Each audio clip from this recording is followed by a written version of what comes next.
Hello guys, welcome to my channel SK Agarwal. आज से मैं स्टार्ट कर रही हूँ मेरा नया चैनल दोबारा से। इसमें मैं सारे चैप्टर्स लेने वाली हूँ क्लास 10 के बायो के, जिसमें से पहला है लाइफ प्रोसेसेस और आज हम उसका पहला टॉपिक डिस्कस करने वाले हैं, दैट इज़ न्यूट्रिशन, पहला पार्ट। सबसे पहले तो ये जानना बहुत ज़रूरी है कि लाइफ प्रोसेसेस होते क्या हैं। ऐसी एक्टिविटीज़, ऐसे प्रोसेसेस जो हम डेली लाइफ में परफॉर्म करते हैं अपने मेटाबॉलिज्म को होल्ड करते हुए, ठीक है, उस प्रोसेस को, उस तरह के प्रोसेसेस को हम कहते हैं लाइफ प्रोसेसेस। ठीक है, इसके अंदर वैसे कई सारे प्रोसेसेस और आ जाते हैं, फॉर एग्जांपल रेस्पिरेशन, सर्कुलेशन, ठीक है, डाइजेशन, ये सारे प्रोसेसेस भी इसके अंदर आ जाते हैं। Now let's move on and discuss the process of nutrition. Nutrition क्या है? एक ऐसा process by which organisms obtain nutrients, अच्छी क्वालिटीज़ अपने मेटाबॉलिज्म को बनाने के लिए जो जो खाने की चीज़ों की हमें ज़रूरत होती है वो हमें इसी प्रोसेस न्यूट्रिशन से मिलते हैं। ये हम क्यों करते हैं? हमें एनर्जी चाहिए होती है daily metabolic activities, life processes को परफॉर्म करने के लिए, इसलिए भी हम न्यूट्रिएंट्स कंज्यूम करते हैं। अपने रिपेयरिंग टिश्यूज़ को भी लेने के लिए, रिपेयरिंग टिश्यूज़ को बिल्ड करने के लिए भी हम इस न्यूट्रिशन का यूज़ करते हैं। हालांकि हर ऑर्गेनिज्म में न्यूट्रिशन सेम तरीके से कंज्यूम नहीं होता। जैसे एनिमल्स हैं या कुछ बैक्टीरियाज हैं, ये हेट्रोट्रॉफिक मोड से अपना न्यूट्रिशन लेते हैं, किसी और ऑर्गेनिज्म पे डिपेंड करके अपना न्यूट्रिशन लेते हैं, और वहीं प्लांट्स अपना न्यूट्रिशन लेते हैं फोटोसिंथेसिस का प्रोसेस परफॉर्म करके। कैसे? By utilising carbon dioxide, water, sunlight, इस तरह की कुछ चीज़ों को यूटिलाइज करके क्लोरोफिल की प्रेजेंस में, and in the presence of chlorophyll, इन सारी चीज़ों को यूटिलाइज करके प्लांट्स क्या करते हैं? अपना खाना सिंथेसाइज करते हैं। इसलिए हम कह रहे हैं प्लांट्स में अलग है, एनिमल्स में अलग है, इसलिए हम कह रहे हैं कि इनमें खाने लेने का तरीका भी अलग है, न्यूट्रिशन भी अलग अलग होता है, अलग अलग कैटेगरी ऑफ ऑर्गेनिजम्स में। अब हम देखते हैं ऑटोट्रॉफिक मोड ऑफ न्यूट्रिशन, जो कि पहला मोड है आपके न्यूट्रिशन के अंदर, पहला कैटेगरी है। क्या कहते हैं ऑटोट्रॉफिक न्यूट्रिशन? होता क्या है? एक ऐसा प्रोसेस बाय विच ऑर्गेनिजम्स अपना खाना खुद बनाते हैं कुछ तरह के नेचुरल सोर्सेज को यूज़ करके। कौन से हैं? कुछ सोर्सेज जैसे कि carbon dioxide, water, sunlight, chlorophyll, जो कि हम प्लांट्स में देखते हैं। और ये तो पक्की बात है कि ऑटोट्रॉफिक मोड ऑफ न्यूट्रिशन है तो ये तो सिर्फ ऐसा मोड ऑफ न्यूट्रिशन है जो सिर्फ प्लांट्स अटेन कर सकते हैं, क्योंकि क्लोरोफिल की प्रेजेंस में इंसान अपना खाना खुद बना सकता है। अब वो टेंडेंसी ह्यूमंस में या एनिमल्स में तो नहीं है, तो इसलिए प्लांट्स इस प्रोसेस को डील करते हैं, ऑटोट्रॉफिक मोड ऑफ न्यूट्रिशन को। ठीक है, अगर मान लो बैक्टीरिया, पर ये भी हर तरह के केस में नहीं है, एक्सेप्शंस। देखो, biology is a study of exception. ठीक है, अब कहते हैं कि अगर मान लो आपका बैक्टीरिया क्या है, कीमोसिंथेटिक, तो फिर वो ऑटोट्रॉफिक भी नहीं करेगा, अपना खाना क्लोरोफिल पे डिपेंड नहीं करेगा, तब वो क्या करेगा? केमिकल एनर्जी पे डिपेंड करेगा। केमिकल एनर्जी यानी हम उन्हें कुछ केमिकल्स दें, फर्टिलाइजर्स दें, ठीक है, उन पे डिपेंड करेगा ग्रोथ के लिए, अपने खाने के लिए। कुछ प्लांट्स करते हैं ना जैसे, ठीक है, तो ये आपका कहलाता है ऑटोट्रॉफिक, कि खुद पे डिपेंड नहीं कर, मतलब खुद खाना बना रहा है, खुद सिंथेसाइज कर रहा है कुछ नेचुरल सोर्सेज को यूज़ करते हुए, जैसे कि carbon dioxide, water, sunlight, chlorophyll. और अगर कीमोसिंथेटिक बैक्टीरिया है, अगर ऑर्गेनिज्म कीमोसिंथेटिक है, तब वो केमिकल एनर्जी यूटिलाइज करता है, दैट्स इट। और ये सबसे ज़्यादा प्लांट्स में पाया जाता है। ठीक है, तो प्लांट्स का स्टडी कर लेते हैं पहले, फोटोसिंथेसिस। आइए चलिए, अब हम क्या डिस्कस कर रहे हैं? We are discussing the photosynthesis, autotrophic का पहला कैटेगरी प्लांट न्यूट्रिशन में। ठीक है, क्या कहते एक कॉम्प्लेक्स प्रोसेस है जो क्या करता है? ऑर्गेनिक फूड बनाता है प्लांट्स के लिए। ठीक है, a complex process synthesising the organic food. कौन बनाते हैं? प्लांट्स बनाते हैं। प्लांट्स अपना खाना खुद बना रहे हैं। ठीक है, तो कैसे बनाएंगे? क्या क्या यूज़ कर रहे होंगे? तो प्लांट्स यूटिलाइज करते हैं कुछ रॉ मटेरियल्स को। ये वो रॉ मटेरियल्स हैं, ये वो रॉ मटेरियल्स हैं रजे, ये वो कुछ रॉ मटेरियल्स हैं जिनको प्लांट्स यूटिलाइज करते हैं अपना खाना बनाने के लिए। ठीक है, ये देखो, ये फोटोसिंथेटिक रिएक्शन है, यहाँ पे आपको पता लग रहा होगा, ये आपके हो गए raw materials, carbon dioxide, water plus sunlight and chlorophyll, इन 4-5 चीज़ों को यूटिलाइज करके ये अपना खाना बनाते हैं in the form of glucose. ये इनका क्या है, food in the form of glucose. ठीक है, वाटर भी बनाते हैं नो डाउट, बैलेंसिंग करोगे, कार्बन डाइऑक्साइड भी बनाते हैं नो डाउट। फोटोसिंथेटिक रिएक्शन, ठीक है, फोटोसिंथेटिक रिएक्शन की खासियत ही है कि कुछ नेचुरल प्लस रॉ मटेरियल्स को यूज़ करके कैसे प्लांट्स अपना खाना खुद बना लेते हैं, उसकी खासियत ही है। और उसकी ये बिल्कुल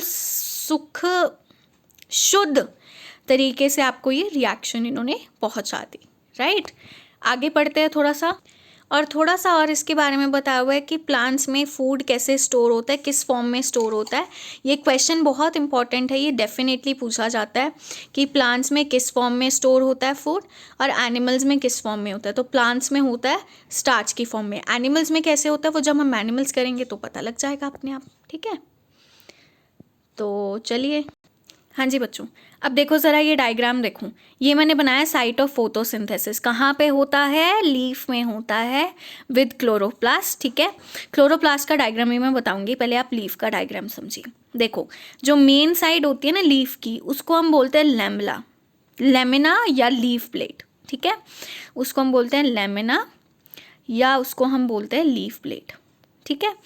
ये आपका होता है वेनलेट, जो बाहर एक्स्ट्रा वेन्स निकल जाती है ना, मिड रिब के अलावा जो एक्स्ट्रा वेन्स निकल जाती हैं उनको हम बोलते हैं वेनलेट, ठीक है। और कुछ टिश्यूज प्रेजेंट होते हैं जैसे कि जाइलम, फ्लोएम। हाँ जी बच्चों, कमेंट में बताना है कि जाइलम जो है ये क्या सर्कुलेट करता है और फ्लोएम क्या सर्कुलेट करता है। जाइलम सर्कुलेट करता है वाटर एंड मिनरल्स को, ठीक है, वाटर एंड मिनरल्स को, और फ्लोएम आपका सर्कुलेट करता है food and nutrients, food and nutrients, ठीक है।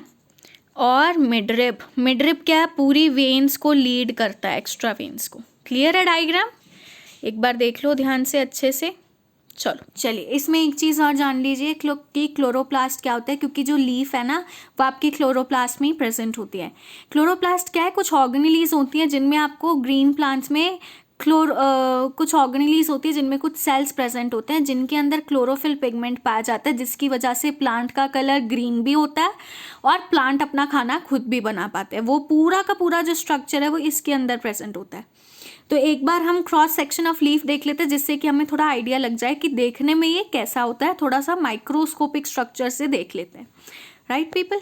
आइए, ये देखिए, ये आपका बना हुआ है क्रॉस सेक्शन ऑफ लीफ, ध्यान से देखिए, ये आपको दिख रहा है वैक्सी क्यूटिकल होता है, अपर एपिडर्मिस, ये सिर्फ आपको देख के जाना है, इसमें से कुछ डायग्राम में आता नहीं है बनाने के लिए। ये लोअर एपिडर्मिस नीचे की तरफ है, तो ठीक है, एपिडर्मिस बाहर वाली लेयर को बोलते हैं।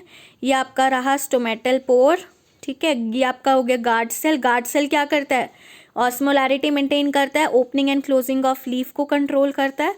ये कुछ एयर स्पेसेस हो गए, और ये आपका आ गया फाइनल क्लोरोप्लास्ट, जिसमें क्लोरोफिल पिगमेंट प्रेजेंट है जो लिक्विड है, और ये जो सेल्स हैं ये क्लोरोफिल पिगमेंट कंटेनिंग सेल्स हैं, राइट, जिसकी वजह से प्लांट का कलर ग्रीन है और जिसकी वजह से प्लांट अपना खाना खुद बना पा रहा है, ठीक है।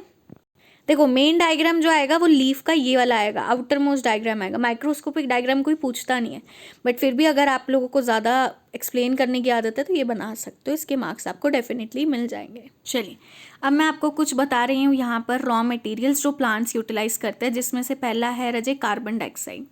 ये कुछ ऐसा रॉ मटेरियल है जिसको एटमॉस्फेयर में रिलीज़ किया जाता है, जो अपने आप ही रिलीज़ हो जाता है ड्यूरिंग सेल्यूलर रेस्पिरेशन। कैसे होता है वो जब मैं आपको रेस्पिरेशन पढ़ाऊंगी ना तब आपको अपने आप समझ आ जाएगा।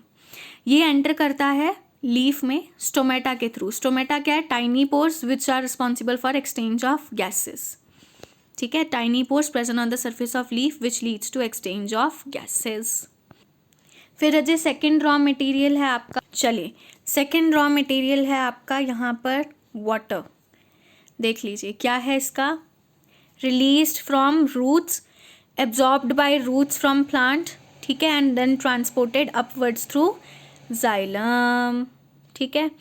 It is absorbed by roots from plants from the soil and then it is transferred upwards through xylem, tissue के थ्रू से ऊपर ट्रांसपोर्ट करवा दिया जाता है। अगर आप थोड़ा सा जानना चाहते हैं अदर मटेरियल्स के बारे में तो आप यहाँ पे देख सकते हैं, ये कोई बुक का एक टॉपिक है।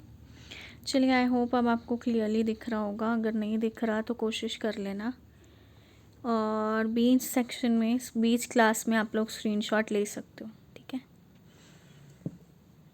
I do not know why the screen, हाँ बेटा ये देख लो, दिख रहा है तो स्क्रीनशॉट ले लो तुरंत, बिकॉज ये गायब हो जाएगा।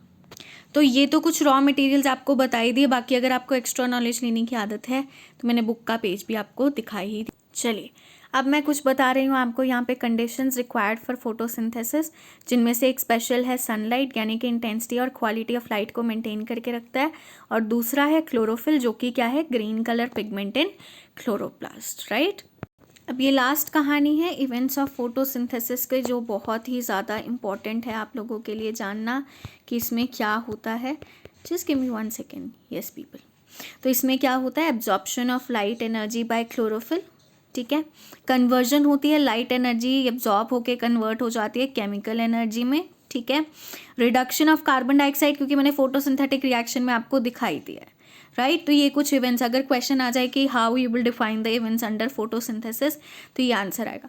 बाकी पीपल, अगर मैं आपको एक्सप्लेन करना चाहूँ तो फोटोसिंथेसिस का अगर आपको आंसर वो पूछ लेते हैं तो ये पूरा ही आप उसमें लिख कर आएंगे along with diagram, right people? सो आज हमने फोटोसिंथेसिस कर लिया है, ख़त्म।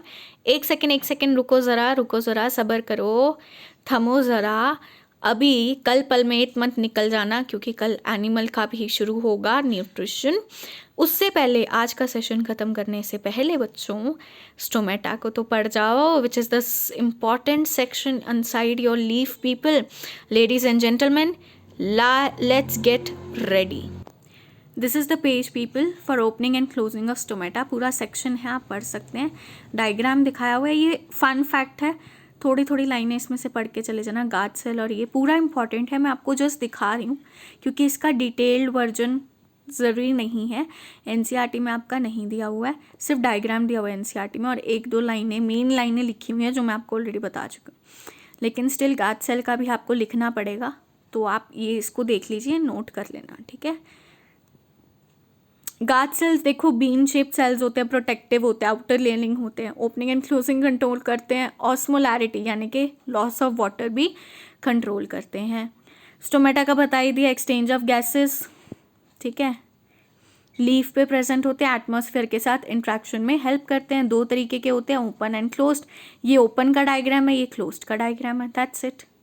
Thank you so much if you really like this session and my hard work and appreciate the resources that I have carried and my creativity to the channel. So please do not forget to like, share, comment, subscribe. बताना ना पड़े, खुद ही कर देना। Thank you so much. Bye bye. Love you all. खुशियाँ बांटो और खुद खुश रहो।